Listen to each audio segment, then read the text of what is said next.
اعوذ باللہ من الشیطان الرجیم بسم اللہ الرحمن الرحیم۔ Welcome to online education, اور میں ہوں Muhammad Waqas. 9th class biology, chapter number 1 introduction to biology, lecture number 7 cellular organization. آج کے اس لیکچر میں ہم دیکھیں گے کہ جاندار کتنے سیلز پر مشتمل ہوتے ہیں، ان کے اندر سیلز کس طرح سے ترتیب پاتے ہیں۔ سیلولر آرگنائزیشن شروع کرنے سے پہلے تھوڑا سا سیل کے بارے میں آپ کو بتاتا چلوں۔ سیل، جس کو اردو میں خلیہ بھی کہتے ہیں، جتنے بھی جاندار ہیں ان کی ساخت اور فعل کی بنیادی اکائی سیل کہلاتی ہے۔ یعنی جتنے بھی جاندار ہیں وہ سیلز سے مل کر بنتے ہیں۔ اب چاہے کوئی جاندار ایک سیل پر مشتمل ہے یا پھر ایک سے زیادہ سیلز پر مشتمل ہے، تو سیلولر آرگنائزیشنز کے اندر ہم جانداروں کو سیلز کے حوالے سے دیکھیں گے، آیا کہ وہ ایک سیل پر مشتمل ہیں یا ایک سے زیادہ سیلز پر۔ اب جس طرح سے ایک بلڈنگ ہے، اس کے اندر جو بنیادی میٹیریل ہے وہ اینٹ ہے۔ اینٹ کے بغیر جو ہے وہ بلڈنگ مکمل نہیں ہوتی۔ بالکل اسی طریقے سے جو جاندار ہیں ان کے اندر یہ بنیادی چیز جو ہے یہ سیل ہے۔ سیل کے بغیر کوئی بھی جاندار ممکن نہیں ہے۔ یہ الگ بات ہے کہ اس کے اندر ایک سیل ہے یا ایک سے زیادہ سیلز ہیں۔ تو سیلولر آرگنائزیشن کی بنیاد پر ہم جانداروں کو 5 گروپس میں تقسیم کرتے ہیں۔ وہ 5 groups: number 1 prokaryotes, number 2 protista, number 3 fungi, number 4 plants اور نمبر 5 اینیملز۔ سیلولر آرگنائزیشن کے حوالے سے اگر ہم دیکھیں تو تمام جانداروں کو ہم 5 کنگڈمز یا پھر 5 گروپس میں تقسیم کر سکتے ہیں۔ On the basis of cellular organization, we can divide all the living organisms into 5 major groups, and these are prokaryotes, protists, fungi, plantae and animals. اب جتنے بھی جاندار ہیں وہ سارے کے سارے سیلز سے مل کر بنے ہوتے ہیں۔ سیلز بھی 2 طرح کے ہیں، ایک پروکریوٹک سیل ہے اور دوسرا یوکریوٹک سیل۔ پروکریوٹک سیل کی اگر ہم بات کرتے ہیں تو یہ ایسے سیلز ہیں جن میں ویل ڈیفائنڈ واضح نیوکلیس موجود نہیں ہوتا، ایسے سیلز کو ہم پروکریوٹک سیلز کہتے ہیں۔ اور ایسے جاندار جن میں پروکریوٹک سیلز پائے جاتے ہیں ان کو ہم پروکریوٹس کہتے ہیں۔ فار ایگزامپل جو 5 میجر گروپس ہم نے بنائے ہیں سیلولر آرگنائزیشن کی بنیاد پر، ان میں جو پہلا گروپ ہے پروکریوٹس کا ہے، جس میں بیکٹیریا وغیرہ شامل ہے۔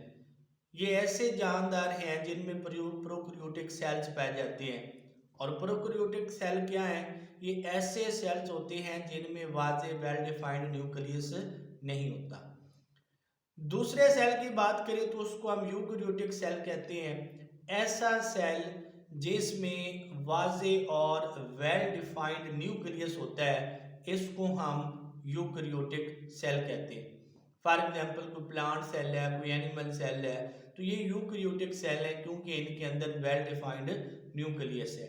تو جو 4 گروپس ہیں پروکریوٹس کو نکال کے جو باقی 4 گروپس بنتے ہیں وہ سارے کے سارے یوکریوٹک آرگنیزمز ہیں کیونکہ ان کے اندر یوکریوٹک سیلز پائے جاتے ہیں۔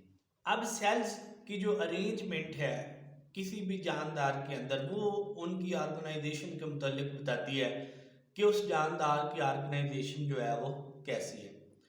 3 طرح کی آرگنائزیشنز جو ہیں یہ پاسبل ہو سکتی ہیں۔ پہلی ہے یونی سیلولر آرگنائزیشن، کہ اگر کوئی جاندار ایک ہی سیل پر مشتمل ہے تو اس کی جو آرگنائزیشن ہوگی اس کو ہم یونی سیلولر آرگنائزیشن کہتے ہیں۔ اور ایسے جاندار جو یونی سیلولر آرگنائزیشن رکھتے ہیں ان کو ہم یونی سیلولر آرگنزمز کہیں گے۔ یونی سیلولر یعنی ایک جاندار ایک سیل پر مشتمل، اردو میں ان کو ہم یک خلوی جاندار بھی کہتے ہیں۔ دوسرا ہے کولونیل آرگنائزیشن، اگر تو سیلز ایک سے زیادہ ہیں لیکن وہ ایک کالونی کی شکل میں جو ہے وہ رہتے ہیں کسی بھی جاندار کے اندر، یا جاندار جو کالونی کی شکل میں رہتے ہیں، ایسی آرگنائزیشن کو ہم جو ہے وہ کلونیل آرگنائزیشن، اور جو جاندار اس طرح کی کلونی بنا کے رہتے ہیں اور ایسے جاندار جن میں سیلز جو ہے وہ کلونی کی شکل میں ہوتے ہیں، تو ان کو ہم کلونیل آرگنزمز کہتے ہیں۔ تیسرا جو ہے آرگنائزیشن وہ ملٹی سیلولر آرگنائزیشن ہے، یعنی ایسے جانداروں کے اجسام بہت سارے سیلز پر مشتمل ہوتے ہیں، اس کو ہم ملٹی سیلولر آرگنائزیشن یا اردو میں ان کو کثیر خلوی جاندار کہتے ہیں۔ تو یہ تین طرح کی آرگنائزیشن ہو سکتی ہیں، یا تو یونی سیلولر ہے کہ جاندار ایک سیل پر مشتمل ہے، یا پھر کلونیل آرگنائزیشن ہے کہ سیلز تو ایک سے زیادہ ہیں لیکن وہ ایک سیلز جو ہیں وہ ایک کلونی کی شکل اختیار کر چکے ہیں، اور تیسری ملٹی سیلولر کہ بہت زیادہ سیلز ہیں، کثیر خلوی جاندار ہیں۔ یہ تین طرح کی آرگنائزیشن جو ہیں نا یہ پاسبل ہیں۔ ون بائی ون ان کو ڈسکس کرتے ہیں جی۔ سب سے پہلے unicellular organization, the organization in which all the life activities are governed by a single cell is called unicellular organization۔ ایسی آرگنائزیشن جس میں زندگی کی تمام ایکٹیویٹیز، تمام افعال ایک سیل کے ذریعے سے ہی ادا کی جاتی ہیں، اس کو ہم یونی سیلولر آرگنائزیشن کہتے ہیں۔ بیکٹیریا ہے، امیبا ہے، پیرامیشیم ہے، یوگلینا ہے، یہ ایسے جاندار ہیں جو یونی سیلولر آرگنائزیشن رکھتے ہیں، اور ان میں زندگی کے تمام افعال یا ان کی جو تمام سیلولر مشینری ہے وہ صرف ایک سیل پر مشتمل ہے، اور ایک سیل ہی ان کی تمام ایکٹیویٹیز کو کنٹرول کرتا ہے۔ دوسری جو آرگنائزیشن ہے کلونیل آرگنائزیشن، کلونیل آرگنائزیشن کے اندر بہت سارے یونی سیلولر جاندار اکٹھے رہتے ہیں کلونی کی شکل میں، لیکن ان کے درمیان کسی بھی کام کی جو لیبر آف ڈویژن ہے وہ نہیں ہوتی، اور ہر جاندار اپنا لائف جو ہے، اپنی زندگی جو ہے وہ خود گزارتا ہے، اور وہ کلونی میں موجود دوسرے جاندار کے اوپر جو ہے وہ اکتفا یا ڈیپینڈنٹ نہیں ہوتا، وہ فری ہوتا ہے اور اپنی زندگی جو ہے وہ آزادانہ طور پر بسر کرتا ہے۔ لائف کے لیے، خوراک کے لیے یا کسی بھی اور چیز کے لیے وہ کلونی میں موجود دوسرے جاندار کے اوپر ڈیپینڈ نہیں کرتا۔ اس میں اگر ہم دیکھیں وول واکس جو ہے یہ ایک گرین ایلگا ہے، اور یہ کلونیل آرگنائزیشن رکھتا ہے، کلونی کی شکل میں جو ہے یہ رہتا ہے۔ ملٹی سیلولر آرگنائزیشن کی بات کریں تو اس میں ہم دو آرگنزمز کو ڈسکس کریں گے جو ہمارے سلیبس میں شامل ہیں، ایک براسیکا کمپیسٹرس جس کو سرسوں کا پودا کہتے ہیں، اور دوسرا رانا ٹائگرینا مینڈک کا سائنٹیفک نیم۔ تو پہلے ہم ڈسکس کرتے ہیں جی براسیکا کمپیسٹرس یا پھر سرسوں کے پودے کو۔ یہ سردیوں کی فصل ہے، ونٹر کے بالکل سٹارٹ میں ہم اس کی سوئنگ کرتے ہیں، اس کو بیجتے ہیں، اور ونٹر کے آخر تک جو ہے بالکل یہ ریڈی ہو چکی ہوتی ہے پک کر، اس کے بیج جو ہیں وہ بالکل ریڈی ہوتے ہیں، پک چکے ہوتے ہیں۔ یہ جو سرسوں ہے اس کو جو گاؤں والے لوگ ہیں وہ ایز اے ویجیٹیبل، اس کے جو باڈی پارٹس ہیں اس کو ویجیٹیبل کے طور پر، سبزی کے طور پر، ساگ بنانے کے لیے بھی جو ہے وہ استعمال کرتے ہیں، اور اس کے جو بیج ہیں they are rich in oil, oil سے بھرے ہوتے ہیں، اور ان کے بیجوں میں سے جو ہے وہ تیل، سرسوں کا تیل جو ہے وہ ایکسٹریکٹ کیا جاتا ہے۔ سرسوں کا تیل جو ہے یہ بہت ہیلتھ فل ہے، اس میں جو ہے اگر کوکنگ کی جائے تو اس سے میں جو کھانا پکتا ہے وہ صحت کے لیے بہت زیادہ مفید ہوتا ہے۔ اس میں ایسے فیٹی ایسڈز ہوتے ہیں جو دل کا پرابلم جو ہے وہ نہیں ہونے دیتے، کولیسٹرول جو ہے وہ آپ کی باڈی میں اکٹھا نہیں ہونے دیتے۔ تو کوکنگ پوائنٹ آف ویو سے بھی جو براسیکا کا آئل ہے، سرسوں کا آئل ہے، یہ اپنی افادیت رکھتا ہے۔ اس کے باڈی آرگنز کو اگر ہم کام کے لحاظ سے، فعل کے لحاظ سے دیکھیں تو دو حصوں میں تقسیم کر سکتے ہیں۔